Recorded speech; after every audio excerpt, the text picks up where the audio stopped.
This program contains scenes of nonsensical garbage and coarse language and is intended for a mature audience. Viewer discretion is advised. Why, hello, my little trash bags. In today's video, I'm going to let you know what I think about the new Pat McGrath Dildopolis palette.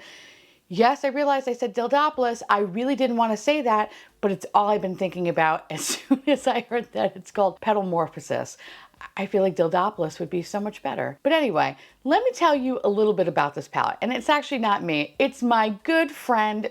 We got to name her. What could I name her? Jenna. She kind of sounds like a Jenna. Anyway, take it away, Jenna. The Petalmorphosis eyeshadow palette retails for $128. A futuristic eyeshadow palette with 10 luxurious shades, featuring lush greens, luminous lilacs, and radiant neutrals in 4 transformative textures. Crafted for all artistry levels, these blendable pigments layer seamlessly, delivering subtle sophistication and bold drama. Featuring a shimmering highlighter, creamy mattes, dazzling astrals, and jewel-toned metallics, this palette sculpts, highlights, and transforms with effortless precision. The days of me reading anything are over when AI exists, okay?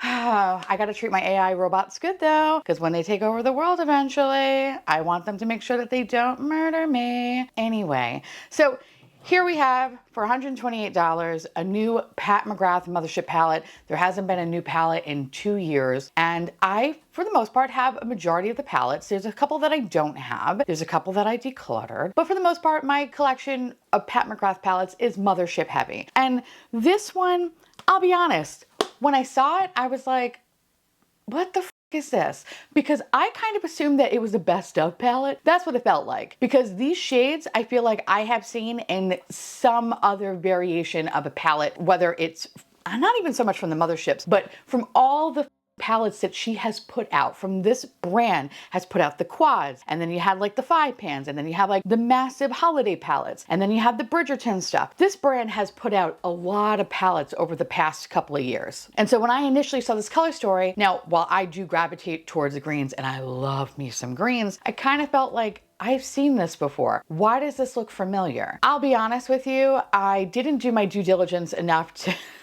to see if any of these shades are repeat. I don't think they are. I think this is treated as like a brand new palette. So maybe I don't know, I have so much makeup. Perhaps I am misremembering what I have from certain brands, but I'm pretty sure though. I feel like I've seen definitely iterations of these colors. And maybe if not the same, they're definitely cousins, okay? So when I first saw it, I was like lukewarm about it at best. And then I saw the artwork and I was like, oh man, that artwork is good. This is awesome. And I wish that this energy was in this palette, and it's not. And that kind of makes me sad. But you're probably saying, well, why did you buy it, you dumb bitch?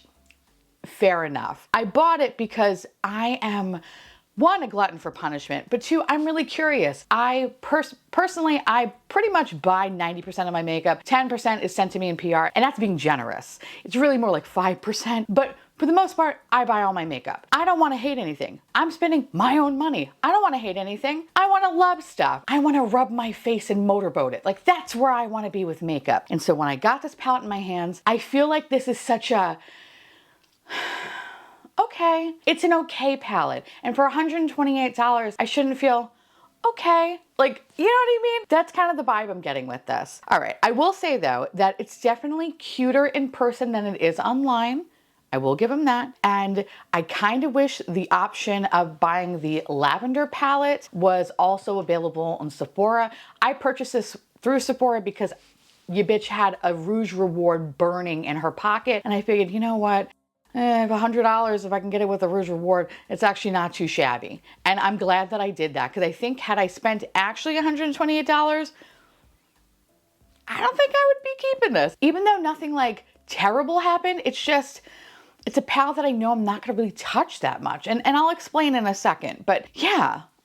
So that said, in this palette, you have 4 different finishes. And I will be honest with you, I don't really understand the Pat McGrath lore of her astrals to her metallics to, I don't even know, iridescent. I don't know. There's so many different names for it. And there's so many better YouTubers out there than my garbage ass that will definitely break it down for you and that will explain everything like from the dawn of time, and go watch them, because if you want knowledge, go for them. You just come here for and giggles, and I respect that. Okay?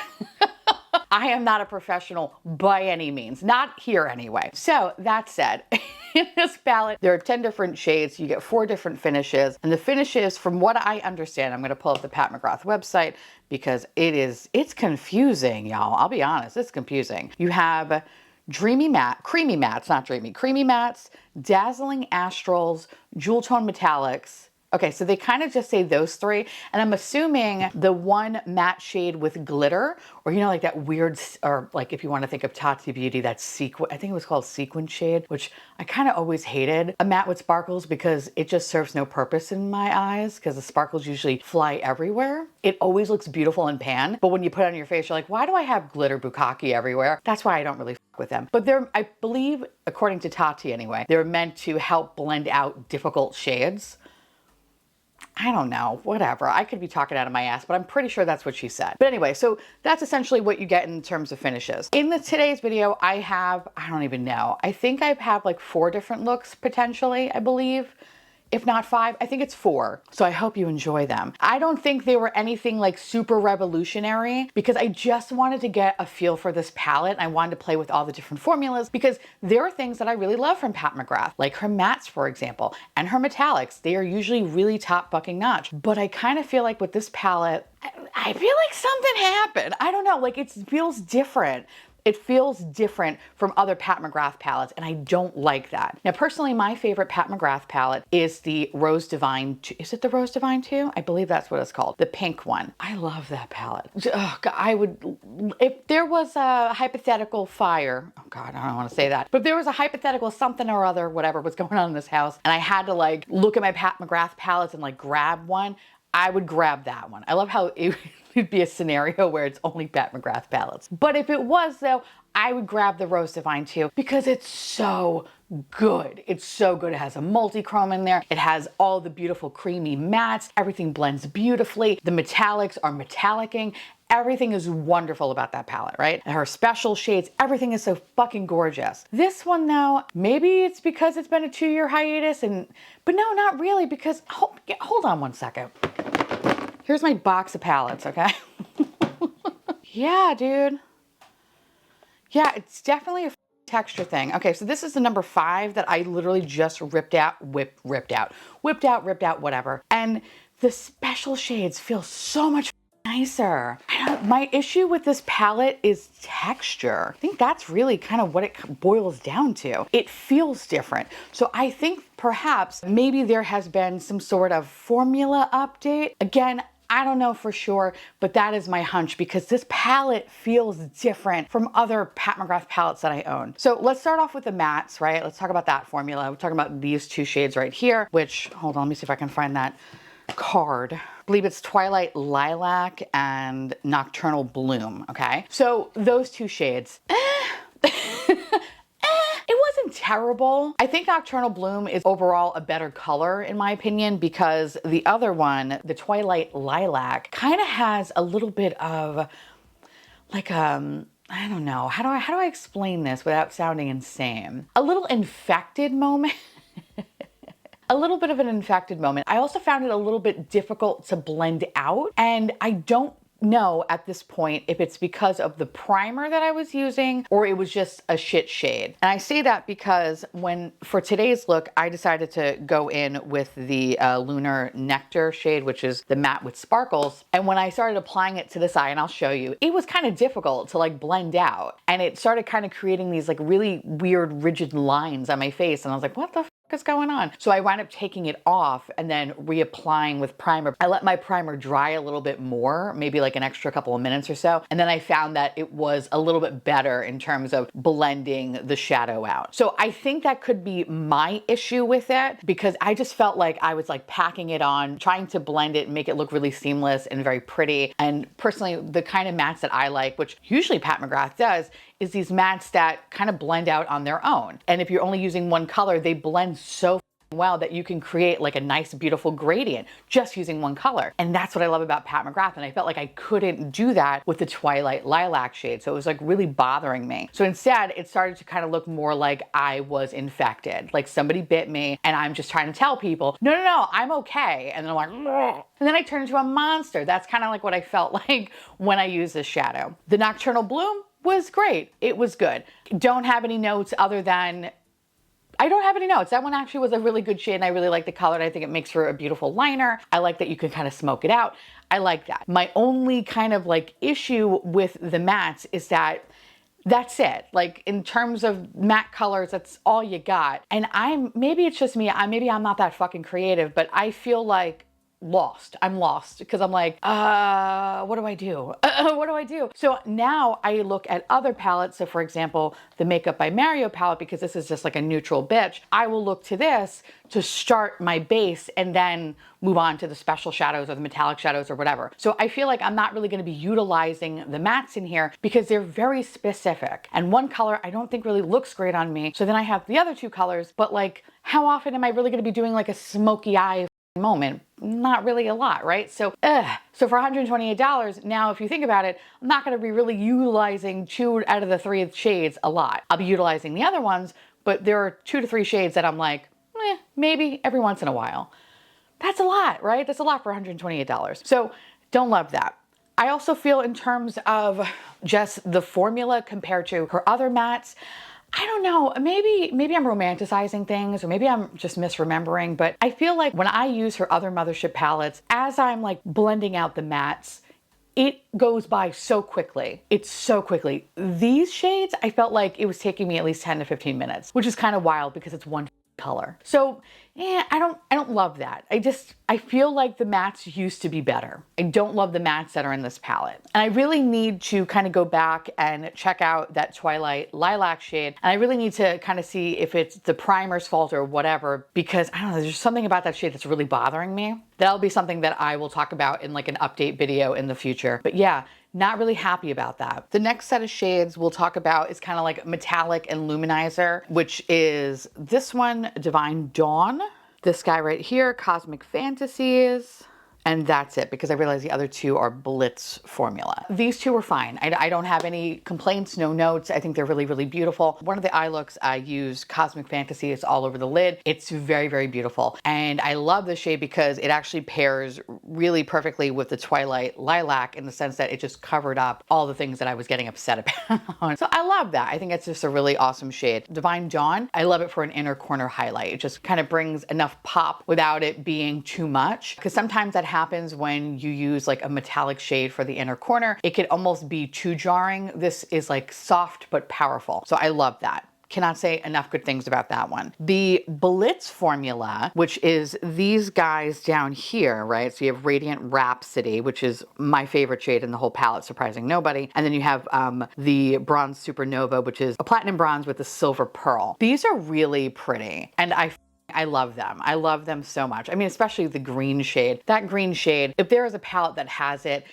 it's calling to me. It's my siren song, right? Like I will fucking buy it. It makes me think of the Dose of Colors palette, and I'll pop it right here because I can't remember the name of it. But I bought that palette twice because of a shade that was like this. And the reason why I think I decluttered it was like, I don't really use it. And then I was like, I don't really care about this palette. And then I was like, I had to get it again because like I couldn't stop thinking about that green shade. And that's kind of how I feel about this green. If this green wasn't in this palette, I probably wouldn't have picked it up. I'll be honest with you. This green, no matter what the price point is, I feel like I will pick it up. It's horrible. I hate me for that. But I have no notes on this formula. I think it's really pretty, very easy to use. It worked very well with glitter glue as well as the Clionadh Cosmetics Shine On Stick. Super pretty, great longevity, no complaints. Loved it. I will say though, I think next time I will now use the shade next to it, the Lunar Nectar shade, and pair it with that one because I feel like that pink is just gonna look so good with that green. In my eye look that I created for this video, I didn't use that. Instead, I actually used some matte shades from Makeup by Mario because again, going back to my point, I felt like really stunted when it came to the matte. I just didn't feel inspired and I was starting to have a hard time trying to figure out how I wanted to use this palette. So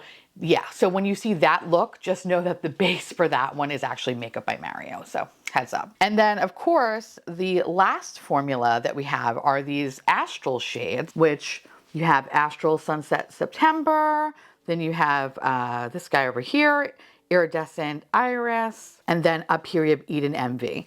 These feel weird, and I don't love that. They feel really gritty, and like the texture's kind of sharp. So for today's eye look, I used the Iridescent Iris, and I think in swatch it felt a little bit more promising, and then when I put it on the eye, I'm like, oh, it's just like a purple shimmer. I didn't really feel like there was anything special about it, which is crazy because these are the shades that are like, oh my god, like Pat McGrath, like everybody loves them. But it just felt like, okay, I felt like the metallics packed more of a punch than these astral shades. And maybe that's the point, right? Because like they're more ethereal, right? Because like you could blend them out and make you look like a f***ed up cocaine fairy, you know what I mean?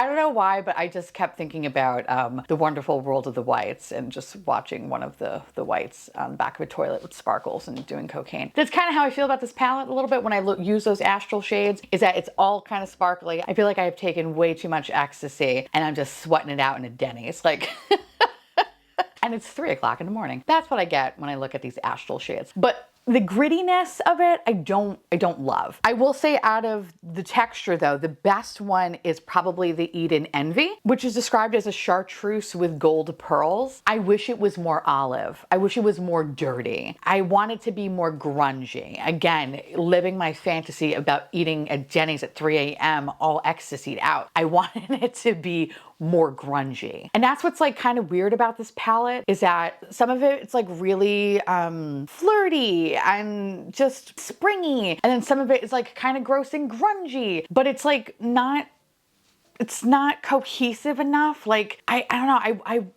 is there any palette that's like that, that's fun and flirty and gross and disgusting? Let me know down below what your idea of that is. Because I guess, I don't know, like I feel like this palette is just a best of. It's like an artist's favorite hits for the past like fucking 3 decades. And you're like, oh yeah, like nothing is kind of working for me. And I hate that. I hate that so much. So out of all of the Pat McGrath palettes I own, this will definitely not be within like the top 5 by any means, because there are things that I like about it. There are certain colors that speak to me, but overall for cohesiveness, it's just not grabbing me, babe. It's just not grabbing me. And that's okay. That's okay.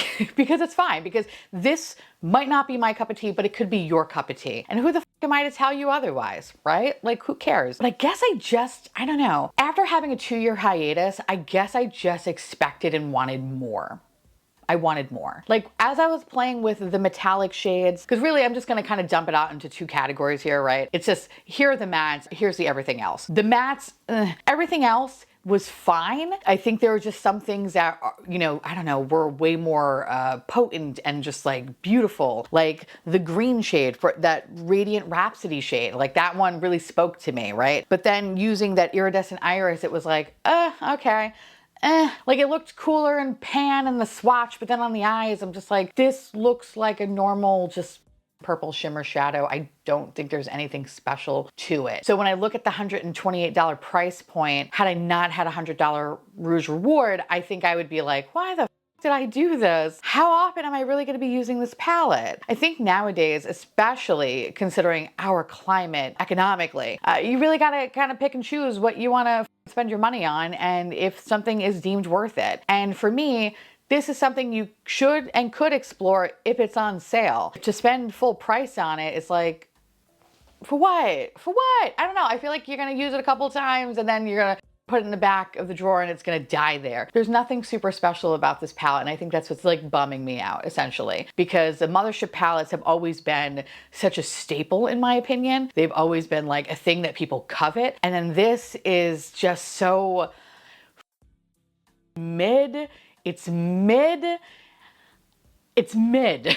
And for $128, you shouldn't be buying something that's mid. That's my 2 cents on the whole thing. If you are going to be shopping the Sephora sale, I say, hey, it's totally, 20%. Yeah, 20%. That's probably the best that you're going to do, unless you have like a gift card or a Rouge Reward or something like that where you just want to like burn it. It's probably the only time you should actually really kind of like pick this palette up. This is by no means going to be on my favorites list or anything like that. I am going to be utilizing it because one, I paid for paid for it, but there are some aspects that I really do like about the palette, like some of the shimmer, the metallic shades, the metallic formula, again, specifically like the green shade and that Cosmic Fantasy shade, Bronze Supernova, the Divine Dawn. I'm cool with that, but everything else I'm kind of like, I feel like I have better formula in other things and things that really excite me. I don't know, like this is just so mid. That's probably the best way I could describe it. It's just mid. And again, for $128, I shouldn't be like, all right. I shouldn't feel like that. I should be like, oh my God, I fucking love you. I'm gonna leave my husband for you. I shouldn't be like, you know your way out, right? You know what I mean? It's sad. It's sad, really. I am really curious to know, though, if there is a formula change, though, with some of the like astral blitz shades or whatever, because I feel like in the past, again, some of the Mothership palettes that I own, I don't feel that, like that grit, that texture at all. Yeah, like, I don't know, this, which one am I'm fingering? This one is, I don't even know. Oh, Moonlit Seduction. These feel, well, maybe a little bit chunky. I'll give them a little chunky. They feel so much smoother. There's just, I don't know, there's something about the new palette that just has that grit to it that I'm like, yo, for $128, I feel like I shouldn't be like, ooh, this feels kind of sharp and gross. Like, you know what I mean? I don't know. So part of me wonders if the formula has been upgraded or changed in any ways. Possibly, maybe. Was that always the case? I really honestly don't remember Pat McGrath ever having shades where it was like rough to the touch, you know what I mean? Like it felt like a little bit like sandpapery. And when I say sandpaper, I know I'm being a little bit dramatic, but it kind of has like a little bit of a roughness to it that just doesn't feel good. Not saying that's borderline pressed glitter, it's not that. I'd say it's like a couple of rungs. All right, so say here's a ladder, right? And then here we have like pressed glitter, it's probably down here. It feels weird. It feels different. And then like the result of it, like after even putting it on, it's just like, okay. Like, this is supposed to be special? I would love to hear from y'all because I'm really curious. I feel like this palette, there's like two camps for this one. It's either like, oh my God, they released a palette after 2 years. Pat McGrath came back from the war. Like, you know, like a lover, I don't know why, just standing on their porch being like, Harold, you're home. Like, I feel like there are people like that. And then there are people that are like, no, next. Okay, so where do you fall? Are you happy that Harold's home? Or are you like, next, we want something else, bitch? Let me know because I'm so curious because I'm, like I said, if I did not have a Rouge reward with this guy, I would be questioning my choices. I would be. And they almost got me because I almost wanted to get that purple palette because it would have matched my pink one so beautifully.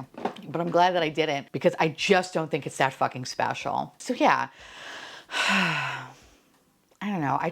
I wanted and expected more. So I am curious though to see what Pat McGrath brings to Louis Vuitton. I am kind of curious because I feel like the magic's gone.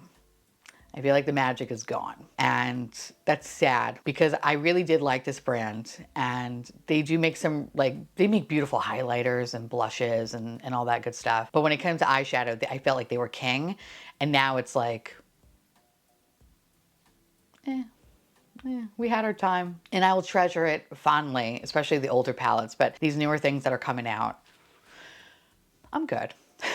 My money is safe. Let me know your thoughts. I would love to hear from you. How do you feel about this? Do you have it? Are you waiting for the Sephora sale to come up to get this? I'm so curious. Let me know. And yeah, this is sad. Anyway, I want to say thank you so much to my beautiful patrons and YouTube members for keeping this garbage boat afloat. I couldn't do without you. I love your beautiful faces, and I'll see you, motherfuckers, real soon. Bye.